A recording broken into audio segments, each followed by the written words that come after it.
So it seems like most manufacturers nowadays are jumping on making a lightweight eMTB, or if they haven't already got on that train, then be sure that the next one they're going to release is going to be within that category. And with so many new eMTBs on the market, the lines are really getting blurred. It's easy to jump onto the latest trend, but forget the marketing spiel, forget the reviews. I'm going to show you my 5 pros and cons of lightweight eMTBs.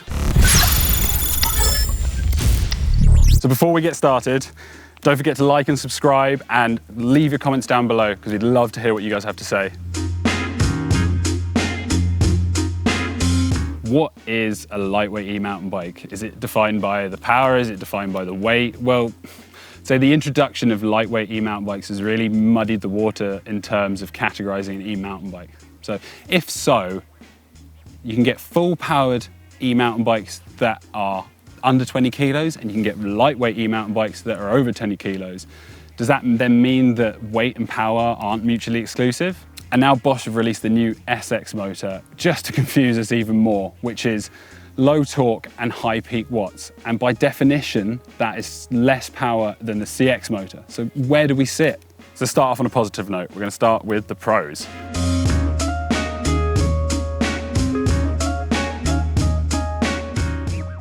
Doing more, going further, climbing higher. When compared to a regular mountain bike, an lightweight eMTB is such an amazing tool to be able to explore the world outside. It allows you to explore new trails, go over that hill that you wouldn't have normally been able to climb out of, and crucially, it bridges the gap between the riding feel of a normal mountain bike and the capabilities of an e-mountain bike, and especially when it comes to riding without the power on. Lightweight e-mountain bikes are more planted than mountain bikes. And when you're descending and riding single track along and across, there is less deflection, more grip, and arguably more comfort. This is partly due to the added weight. A lightweight e-mountain bike can sometimes be closer to the ride feel of a regular mountain bike than a full power e-mountain bike. But that's hardly surprising. Crucially, they bridge the gap between the feel of riding a regular mountain bike and the capabilities of an e-mountain bike. So lightweight eMTBs have actually excelled technology for mountain biking for everyone, and they've pushed the boundaries in terms of what can be done with smaller batteries and smaller motors. So seeing the likes of TQ and Fazua on the scene, they've managed to create silent and almost unnoticeable motors, along with Bosch creating higher density, smaller cell technology to be able to compress that battery size. Not to mention all the onboard data that you have access to. You know, you've got things like route planning, post-ride data analysis, watts per kilometre, weight-based range, and a whole load more. It's unbelievably frustrating to find out that you can't actually fly for the most part with an e-mountain bike because of the battery. Well, who thought that actually having a smaller battery could come in handy? So it turns out that a lot of e-mountain bikes that are lightweight, you can fly with the battery and a range extender, so you can actually get a hell of a lot further and ride in some amazing places across the world. Not to forget, being able to put your bike on the car is a hell of a lot easier because you have a far wider range of racks to choose from that will support the lightweight eMTB, being rated to sort of 20 kilos and below. Now, I'm not going to lie, these new lightweight eMTBs look slick as anything, and to be honest, you can't deny it, it definitely plays a part in choosing the right bike for yourself. So with the minimalist motor and battery systems, you can do so much more with the design from the manufacturers, along with the fact that if it looks fast, you're definitely going to be going faster. And finally, I think that with the look of these bikes, you could blend into either an e-mountain bike group ride or even a regular mountain bike group ride without anyone really knowing. So that wraps things up for the pros. Now, don't forget to comment down below because I'd love to see what you guys have to think against my pros. But moving on, let's get on to the cons. There's no hiding from the most obvious way to drop weight on an e-mountain bike is to have a smaller battery. And hey, when you're my size, a bit of a heavier gentleman, it's far more likely that you're going to be sitting at that higher power threshold. And along with that means you're going to burn through that battery capacity way easier. And wait, I know what you're going to say.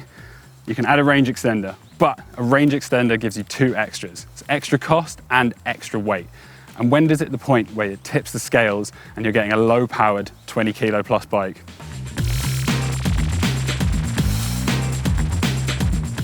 I'd say expect to climb around the speed of a normal mountain bike, but be able to go further and tackle some more technical terrain. But in the same light, having something gruntier and chunkier is going to be able to blast through some really technical terrain that you might not be able to on a lightweight eMTB.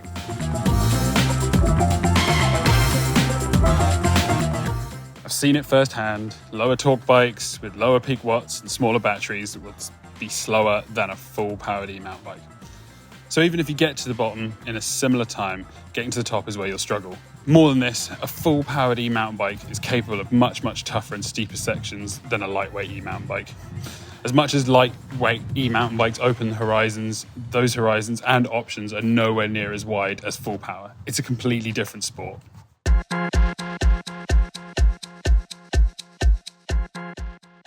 So there are many methods that manufacturers use to be able to drop the frame weight, be able to retain the strength of these lightweight e-mountain bikes. And probably the most common method we've seen is having a non-removable battery. This adds a degree of difficulty when it comes to repairing or maintaining a lightweight eMTB. There's a lot more proprietary parts, which gives you a limited option.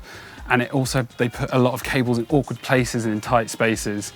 And to be honest, having all these things there means that you're bound by the hands of the manufacturer and the parts and upgrades that they may have or lack of.